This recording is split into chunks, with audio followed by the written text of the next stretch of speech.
Hello, hello lovely people, how are you all? Oh, there's some light, hang on, let me move that, there we go. That was the computer reflecting in my glasses there. Hello, thank you for joining, how are you guys? As always, any questions whilst I'm talking, please let me know. Last week, I think I was doing a talk on small talk, so let me give you a little bit of my small talk spiel. So this week, nothing very exciting is happening. The weather has been miserable, although yesterday we had some sunshine, so that was very welcome, that was lovely. And at the moment it's just grey. Obviously I'm sure where you are there's a lot of talk about the coronavirus, and as I work in a school there's a lot of worry and things like that, and so we're just trying to reassure students and carry on. That is the British spirit, crack on, and I think that's what everyone is doing around the world. So today I'm going to be talking, because yesterday was International Women's Day. Woohoo! Power to the people. So I'm going to be talking about how our holidays work, and International Women's Day, and some inspiring British women. So before I really begin, I would like to add that men are amazing. There are some amazing men. I think at the moment we're really focused on women's rights, which is very important, but I think we also need to focus on men's rights as well. So just to say that, I won't go into my personal opinion too much, but I just wanted to add that in at the beginning of this talk. So I was talking to one of my Russian students last week, hello, and she told me it was International Women's Day on Sunday. Now, rather embarrassingly, I didn't know that this was a thing. I just thought, oh, this is something happening in Russia. And then of course it's all around the world, and in Oxford there was all sorts of stuff going on. So I looked into it a little bit, and to my understanding is International Women's Day is almost a bigger event in Russia than it is for us here. That it's almost like our version of Mother's Day, which is a day where we celebrate mothers,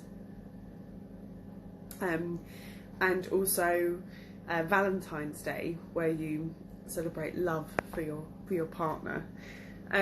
So I understand that in Russia, International Women's Day is kind of like a combination of these three things, and that you give each other gifts and you receive flowers and all sorts of amazing things. So that's really nice. So if anyone, whilst I'm talking, wants to tell me how they celebrated, then please let me know. But as for me, I didn't really do anything. I know there were some protests going on, which is wonderful, but it's not a huge, I think a lot of women, I'm sure, celebrate it, but it's not a huge holiday in England. So as always, I've got a little bit of a presentation. So International Women's Day, this is a symbol. In fact, you might have seen people doing this, which I guess just means equality for men and for women. So let's talk about when and why. So the United Nations began celebrating International Women's Day in the International Women's Year 1975. It was dedicated to celebrating women's achievements in the social, economic, cultural and political spheres, and the day, collectively founded by women, also brings attention to gender parity and women's rights. So since 1975 we've been celebrating Women's Day, which is a wonderful thing to celebrate. So I thought I would talk about some amazing, inspirational English women. I might tell you who's inspired me, and perhaps if you're listening live you can tell me a woman who's inspired you. But the first person that came to my mind was the author Jane Austen. So Jane Austen, she wrote Pride and Prejudice, Emma, Sense and Sensibility. You may have even seen, there are some TV adaptations and movies. In fact, I think there's a new Emma film. As I'm talking, I think there's a new film called Emma. So Jane Austen, I mean, she really was quite revolutionary. When was she? She was born December 16th, 1775, and she died July 18th, 1817. So I'm going to do a bit of reading to you some of my notes, and also just talking and having a chat. So as always, any questions or if you want to join in, please do. And hopefully you'll all find this fairly interesting. So Jane Austen, perhaps one of the first modern era feminists, Jane Austen's literary work is lauded around the world today. Still lauded, so I mean still celebrated around the world today. Known for her 6 major novels, Pride and Prejudice being the standout, Austen's plots often explore a woman's social standing, marriage and economic security. And hello, thank you for joining. So she really did shape the world kind of as we know it. Jane Austen, you know, writing these novels, they were very forward thinking. I wish I had, my sister's got them. We've got a whole, I don't know what I'm trying to explain here, but we've got a bunch of Jane Austen books that are really lovely. I haven't read Jane Austen for many years, but Sense and Sensibility I seem to remember being absolutely brilliant, and just really forward thinking and discussing, you know, what it was like to be a woman, especially a poor woman, you know, thinking of those things, or even if you were a wealthy woman, what rights did you actually have? So if you haven't read any Jane Austen, 100% would recommend. Very quaint English writing as well, like very classic books. I'm sure you've all heard of Jane Austen, but you never know. I remember when I lived in New Zealand, I was talking about the band Queen, thinking they were like internationally the best band ever, and no one had heard of them. So you never know what transfers from culture to culture. And obviously in Russia, or wherever you might be from, you learn, you know, about the women in your history. Not, you know, you learn, of course, you know, some people around the world, but it is interesting to, I wonder as I'm talking if there's any women that you've heard of or haven't heard of. Maybe you could let me know. So the next woman I was going to talk about was Florence Nightingale. So maybe give me a thumbs up if you've heard of Florence Nightingale, or a thumbs down if not. But she really was a pioneer of modern medicine and nursing in particular. So she was born May 12th in 1820 to August 13th, 1910. So 100 and, well, she died 110 years ago or so. My maths, terrible. So yes, you've heard of Florence Nightingale, brilliant. So she rose to prominence during the Crimean War, where she led a team of nurses and ultimately became an icon of Victorian culture and gave nursing a favourable reputation. So a favourable reputation is another way of saying a positive reputation. So I guess before that, nursing maybe wasn't, you know, highly esteemed. And it says here that Florence Nightingale, after the war, she established the first secular nursing school in the world at at St Thomas's Hospital in London, and now new nurses need to take the Nightingale Pledge in her honour. So that's really interesting. So secular, the word secular means like just not religious, so a non-religious nursing school. So thinking back to, you know, I'm sure Mother Teresa, you know, that idea that religion and prayer and, you know, unsanitary conditions, but, you know, nurses would be looking after you. It, you know, would have been based on religion, really. So that's quite an amazing achievement of Florence Nightingale to set up the first secular nursing school. And the Florence Nightingale Medal is the highest international distinction a nurse can receive. International Nurses Day is celebrated on her birthday, May the 12th, each year. And while alive, she helped to improve healthcare across the UK, advocate for better hunger relief in India, helped abolish, or, you know, end harsh prostitution laws for women, and helped to expand the acceptable forms of female participation in the workplace. So that's quite a lot of information there. So, I mean, ultimately she improved healthcare across the UK, and I didn't realise that there was an International Nurses Day, May the 12th.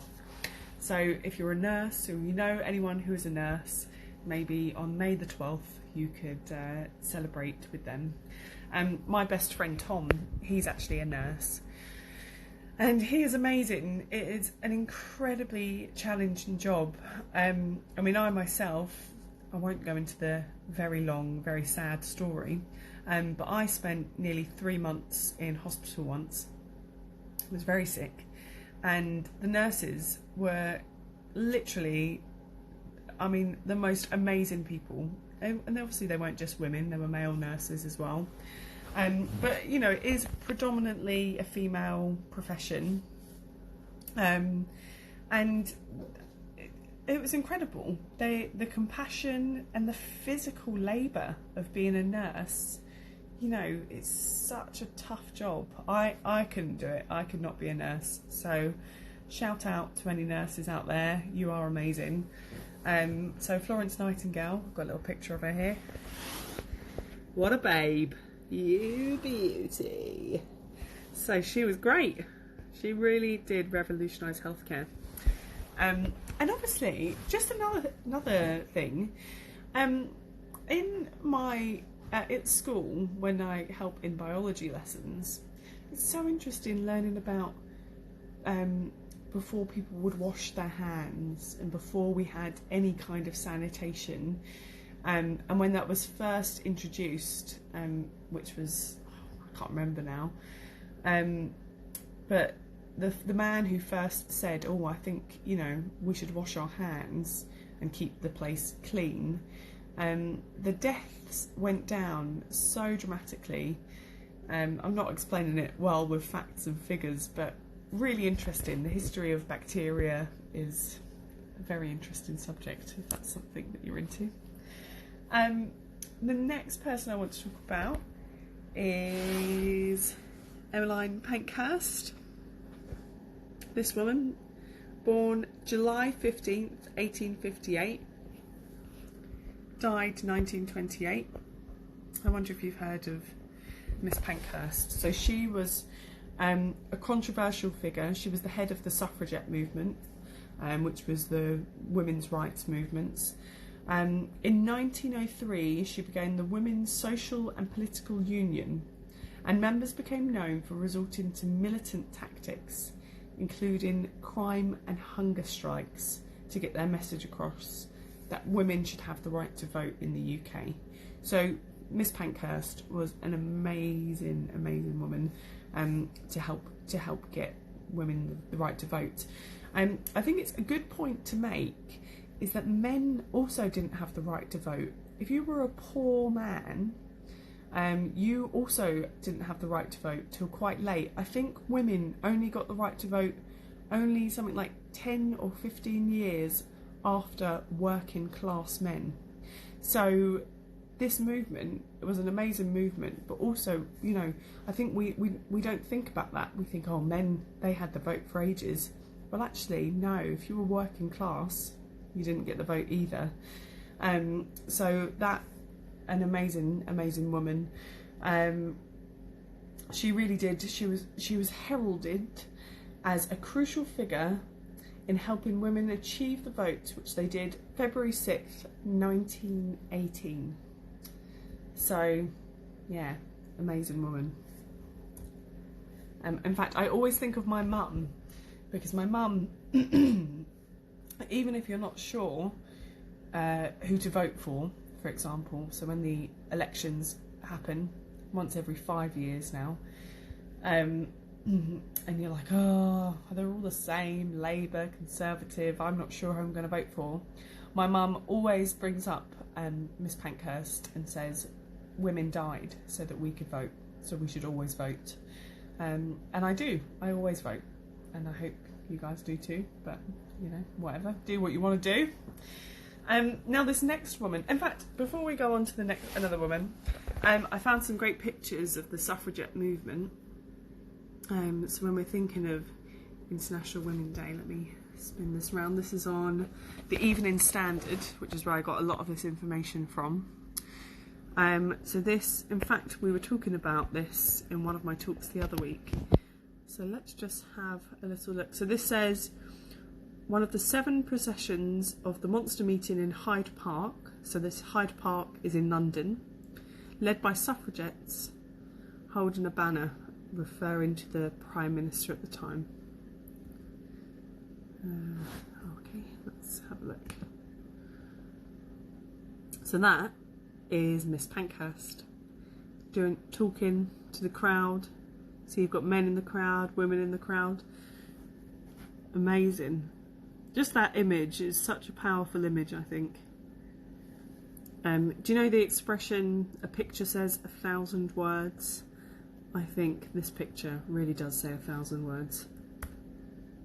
Oh, next one. This is in November 1912. Suffragettes in Finchley after they have walked from Edinburgh, which is in Scotland, to London to deliver a petition to the Prime Minister. Wow. So these women walked hundreds of miles to give a petition. Oh, you're back, lovely. What else have we got here? Votes for women, more pictures of suffragettes. Okay, I can't imagine living in a time like that. It's like, as a woman, you like to think that you would also be on the streets and fighting for your rights, for women to be able to vote. But, you know, I never lived in that time. I've never had to experience that. So even though I like to think I would be dying for my freedom and for the freedom of my sisters, maybe I wouldn't. It's interesting to put yourself in another point in history. Just a little thoughts there. It's a woman putting up signs.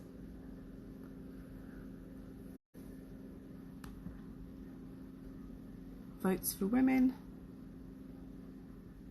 This is Tess Billington.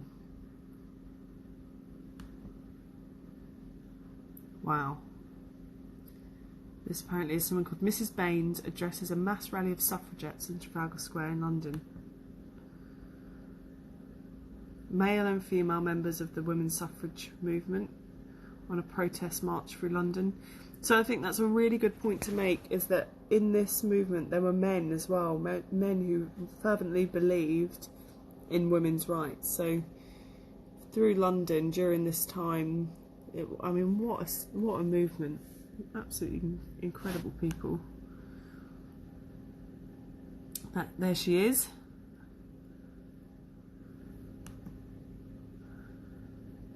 So here we've got the English suffragettes Emmeline Pankhurst and her daughter Christabel Harriet founders of the Women's Social and Political Union. So this was them after leaving prison. So obviously women were killed, they were put in prison. Unbelievable. So, yeah, interesting part of history. Obviously there's still places in the world where they don't have equal rights, and you know, we've still got a way to go, but I think generally speaking we're doing pretty good. Okay, so another iconic, let me just have a sip of tea. Oh, it's been a long day. Oh, lovely. Lovely jubbly. Right, Margaret Thatcher, controversial. First female Prime Minister. She was born October 13th, 1925, April 8th, 2013 is when she died. There she is, Margaret Thatcher, or Mags, or Maggie. A great slogan actually was Margaret Thatcher the Milk Snatcher, which was a slogan because she stopped milk in primary schools. There used to be a thing, even when I was little, you used to get a little carton of milk in the morning. It was free and I used to love it, and it would be warm. I don't know why, it wouldn't be in a fridge. You'd have a warm carton of milk, and Margaret Thatcher put a stop to that. So Thatcher, you either love her or you hate her, I think, in this country, but undeniably she was an amazing woman, regardless of your political views. She got voted in 3 years in a row, or 3, you know, political terms in a row. And her 11 years in office meant she was the longest serving British Prime Minister. I think, was it Margaret Thatcher who was said to only sleep for 4 hours a night? I think that was her. So she, you know, regardless of your views, she did a lot for the economy. She did things like she privatised a lot of our services, which personally I think is quite a bad thing. In terms of like council houses and homes, that everything, I'm not going to go into it, but that all changed under Thatcher as well. But a really interesting woman. I think there's a film. I think there is a film, and is it Meryl Streep, the actress Meryl Streep, I think, plays Thatcher in the movie. I've never seen it, but I've heard it's quite good. But again, you know, a very strong, powerful woman, especially at the time as a Prime Minister. That was an amazing achievement. You can't talk about amazing women without talking about old Liz, our Queen. There she is, Queen Elizabeth, longest reigning monarch, April 21st to 1926. Now, for those of you who have been listening to my talks, I was, and I have been watching the series, The Crown, and I really recommend it. It's amazing. And I'm just learning so much about English history and the monarchy. So the Queen, she was never meant to be the Queen.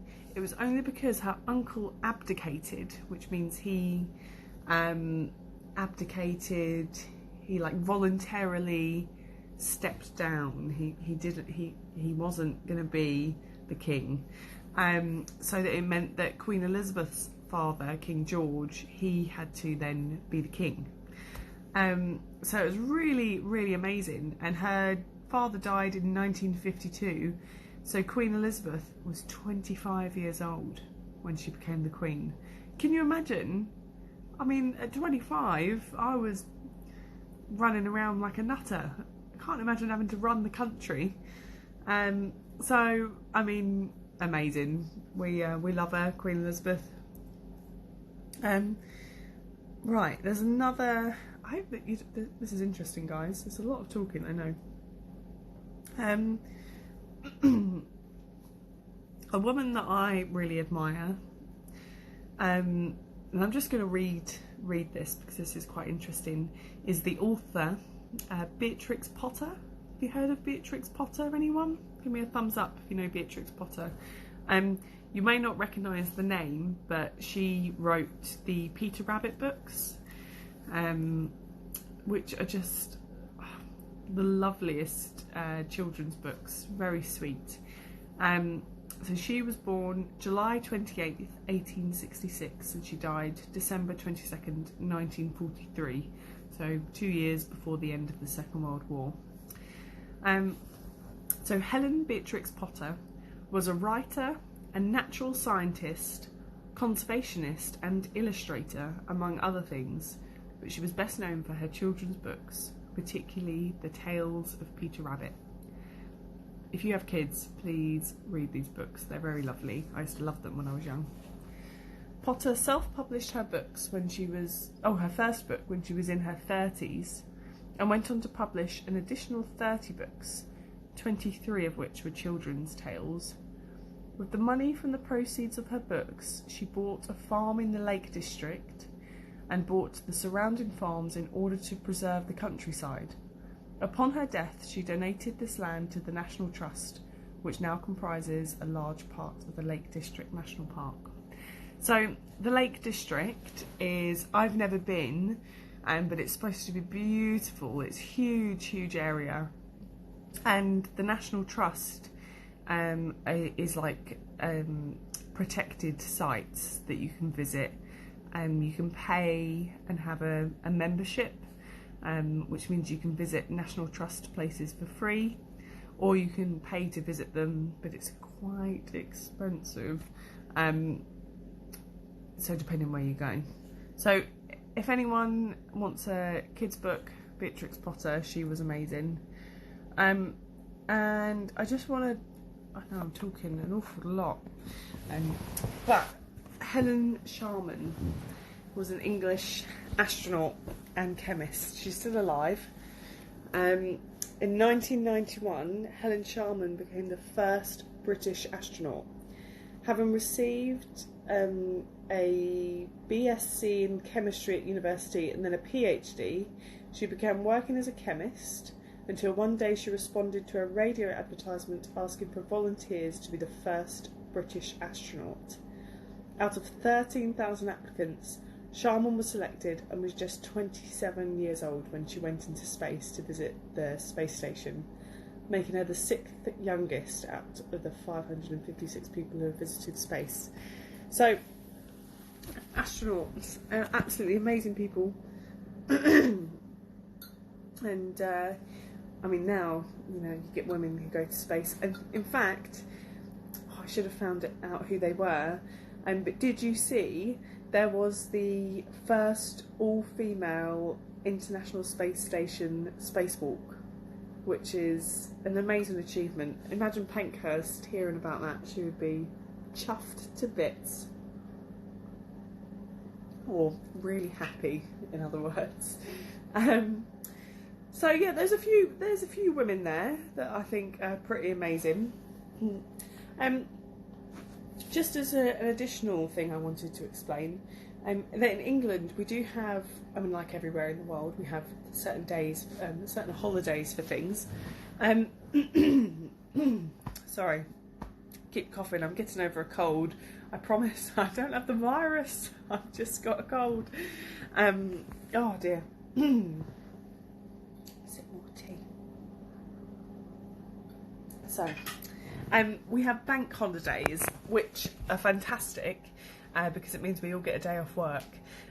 So the 8 main bank holidays are New Year's Day. So once you've celebrated New Year, you get the day off to nurse your hangover. It's very good. Good Friday, which is coming up in Easter. Easter Monday. The early May bank holiday. The spring bank holiday. The summer bank holiday. Christmas Day and Boxing Day. So we have these bank holidays, and it literally means the banks are closed. Although when I was researching this, sometimes we call them public holidays, so sometimes the banks are open. But the idea is that you get a day off, so everything's closed. It's fantastic in Easter because there are quite a few bank holidays, so lots of days off work, and you get paid for a bank holiday. most jobs as well, you should get paid. They used to do this thing where you'd get paid double to work on a bank holiday. Unfortunately, it's not as good now. Hello, everyone who's joining. Thank you. Hello. So it used to be that you'd get paid double pay on a bank holiday. So they'd ask for volunteers who wants to work today, and you'd be like, yes, I do. It's double pay. It's a really good day to earn money. But I don't think that happens as much anymore. You might get time and a half, which means you get paid, say you get paid £10 an hour, you would get paid half of that as well, so £5, £15 an hour, for example.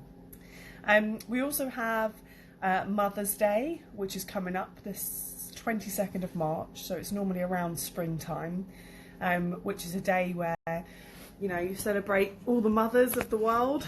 And my mum, we like to buy her some flowers, or, you know, something, a card, some chocolates.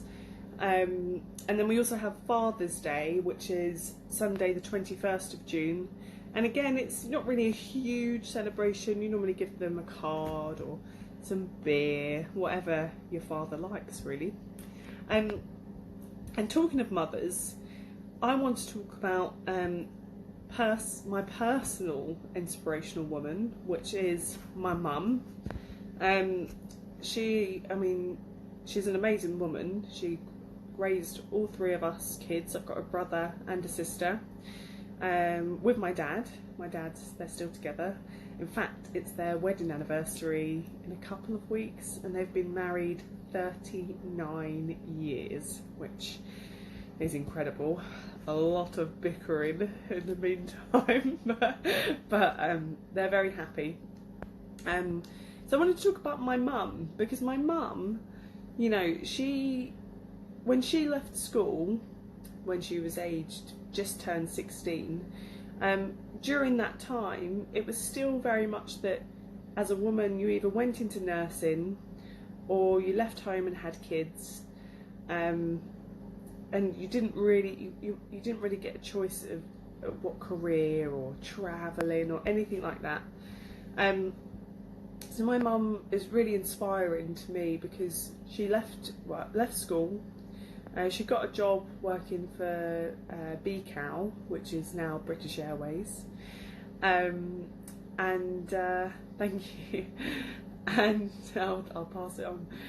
And she had, you know, met my dad. They had kids. She was considered old at the time. She was only, I think she was 24 when she got pregnant with my brother. So she had all three of us as kids. And then as an adult, she trained and got qualified and became a teacher. And I just thought that was so amazing. And to me, it showed that no matter where you are in your life, you can always change it. You can always do something. Before that, she'd been an amazing mother, worked in shops part-time, you know, focused her life on raising us kids. And then she became a teacher through a lot of hard work, and she began teaching in her 40s, which is just amazing, isn't it? That you think, oh no, I'm settled, I'm comfortable. And she actually works in a school now. She doesn't teach anymore, but she taught for many, many, many years. And she was an amazing teacher. She was very good and very passionate. And also my mum, on a personal note, my mum got bowel cancer, 3 years ago, which was obviously really awful. It was very sudden. My mum was very healthy and, you know, leads a very active lifestyle. And so obviously it was really sad when she got cancer, and, you know, shocking. And she was amazing. She had surgery, she had chemotherapy, and she just got on with it. You would never have known. She didn't lose her hair, which we were all very grateful for. And she just really persevered. She didn't make her cancer her identity. It was this terrible thing that happened, and she made a full recovery, and I'm pleased to say that since then she's been in the all clear and the cancer hasn't come back, so that's really good. And she got back into work, and to me that's really inspiring, to go through such a hard time but just keep, be true to yourself. So my mum, amazing woman. Her mum was an amazing woman. She's still alive, my grandma. She's great. Again, raised kids, worked, had an amazing life, travelled all over. And also I found this is really interesting, I think. My great grandmother, so my mum's mum's mum, she was an actress, and at the time, thank you for your comment, that's really nice. She is a great woman. And so my great grandmother, she was an actress, and she wasn't allowed to act at the time. It was like frowned upon. It was not proper for a woman, and she secretly did it. She was acting, and I just think that's amazing what her life would have been like. Unfortunately, she died when I was very, very, very young, so I don't really remember my great grandmother. But it's interesting to think back of your heritage, like who I am, who my mum is, my grandmother, and all the different things and hardships that they would have experienced, and the things that we experience now. My grandma was young during the Second World War, but she can remember rationing, not having rationing food, so not having much, raising kids on, no money. And my granddad died last year, in December, which was really sad. My granddad was a great man. And my grandma, the word I would describe her as is stoic, meaning she's strong. She is. Let's look. I'm going to explain stoic. I'm going to Google it because I want to give the word justice, because it's a fantastic word. And I'm not explaining myself very well. Very well. So stoic. Okay. This word stoic describes my grandma. It's spelt S-T-O-I-C, and it means a person who can endure pain or hardship without showing their feelings or complaining. So my grandma, despite losing my granddad, she was very, he was 81, you all have to die sometime, and was really open and, obviously sad, would cry, but also really stoic, really had that, this has happened, but we need to continue with life. And she's always out doing things. I'll call her up, I'll say, "Hi Grandma, what are you up to?" And she'll say, "Oh, today I've been to town, and tomorrow I'm seeing my friend Sheila for a cup of tea." And she keeps herself busy, which again, amazing woman. And she did everything for my granddad, real classic, the cooking, the cleaning, everything. So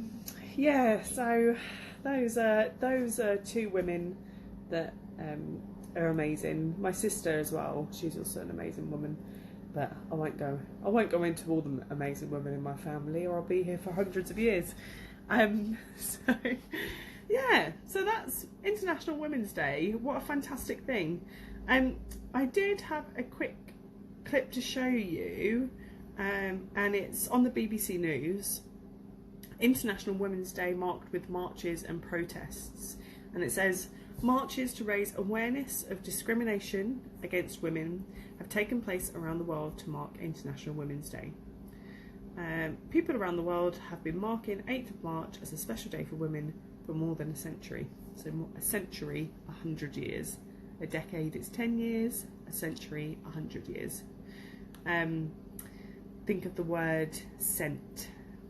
Like I've got a cent, 1 cent piece. So I'm just going to flip around and show you, this was on the BBC News. It's only 1 minute 44 seconds, and it just gives you an idea of International Women's Day around the world.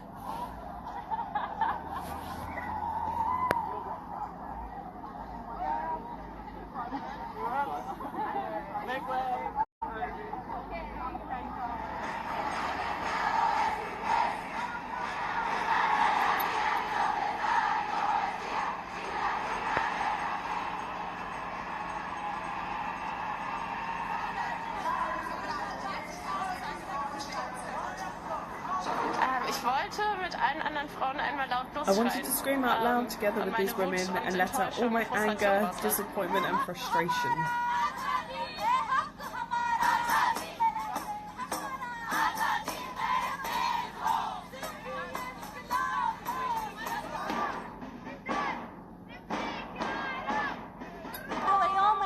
I'd like to extend a message to women all over the globe on International Women's Day that we are power, we are half of the society and a fundamental part of society. We are not less important than men. Absolutely.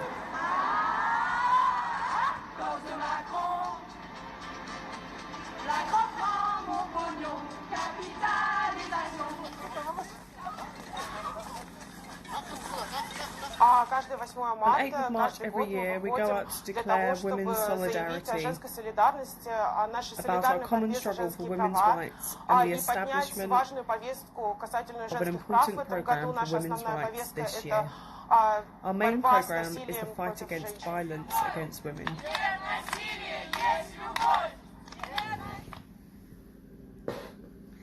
So, I hope you enjoyed that little video. That's just on the BBC News if you want to have a look.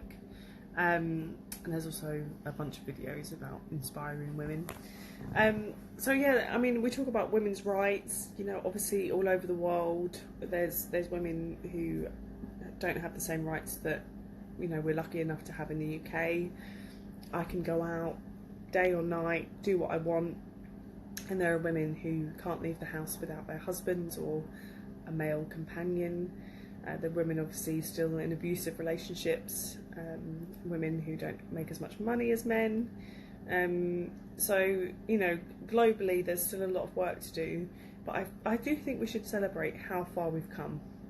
You know, when my mum left school, as I said, there wasn't much hope, there wasn't many things that she could then go on to do. When I left school, I could do what I wanted. Well, within means, as in money. It was, I think money is the biggest problem, isn't it, personally? But you know, I could have, if I wanted to go into engineering or be a firefighter or all those classically like male driven jobs, I could have go on to do those things. And I think the next generation, they'll have even more power and freedom. So maybe anyone who's listening live can tell me about a woman. Anyone want to share who's a woman that has inspired them? I do need to have an honorary mention to one of the greatest women, I think, of all time, Miss J.K. Rowling, also known as the author of the Harry Potter books. She's an amazing woman. She was technically a billionaire, but she's given away so much of her wealth and so much of her money to charities, and that she's no longer a billionaire, probably still a millionaire. But she is an incredible woman, and I think, oh no, my cat's just come in and he's soaking wet. He's just stood on my laptop. Giles, say hello to everyone. Hello, mate. Oh, look, can you see how wet he is? Oh, Giles. You're gonna get the sofa all wet. Look at you. Oh. There he is. So handsome. Oh, he's such a good boy. Oh, dear. Yeah, so anyway, before I got distracted by my cat, which always happens, J.K. Rowling. Do you say J.K. Rowling or Rowling? I never know. I mean, you row a boat, rolling, R-O-W. But you can also have a row with someone, which it means an argument, and it's the same spelling. It's a homophone. Row and row. So, that's interesting. So she has sold more than 500 million copies. And she just gives so much to charity, and she just is such a hard-working, amazing woman. It says, just on Wikipedia, I'll just read this to you.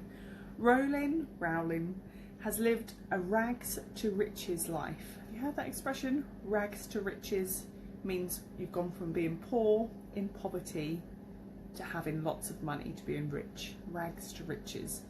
And she was a really she was a working class woman who didn't have much money.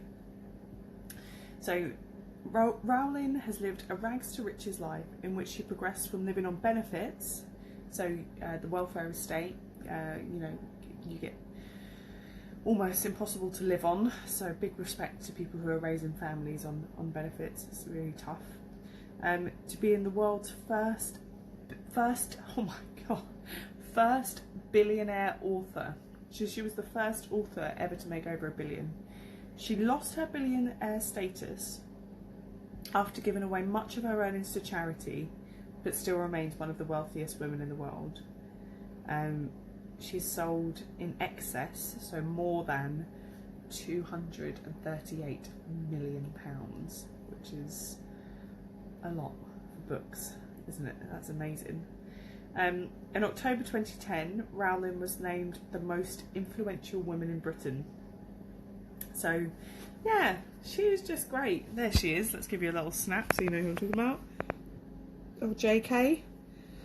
Joanne. Amazing woman. Yeah, so I guess it depends, some people find inspiration from women who are celebrities, authors, astronauts, scientists, engineers. There are loads of amazing women out there, loads of amazing men as well, I must just add.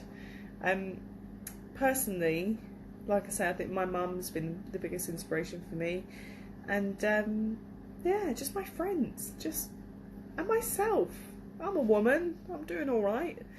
So yeah, what holidays have we got coming up? Let's think about that. So the next holiday will be a bank holiday in spring, and it's lovely because normally on the bank normally the bank holidays in spring are the best bank holidays because it's the first time that everyone sits outside, everyone goes to a pub, you sit in the pub garden, the sun is shining, you're off work and it's a Monday or a Friday. So you have what we call it a long weekend. When you have the Monday or the Friday off, a long weekend, and yeah, it's a good time. It's a good time. Before I go, I'm just gonna, I know there's not many of you listening, but if you have any questions about anything English related, now is the time to let me know. Send me a question, anything you're curious about, and then that'll be it for today. I hope you found it interesting, and anyone who watches this not live, I hope that you also find it interesting. I found it great to learn about these amazing women in history.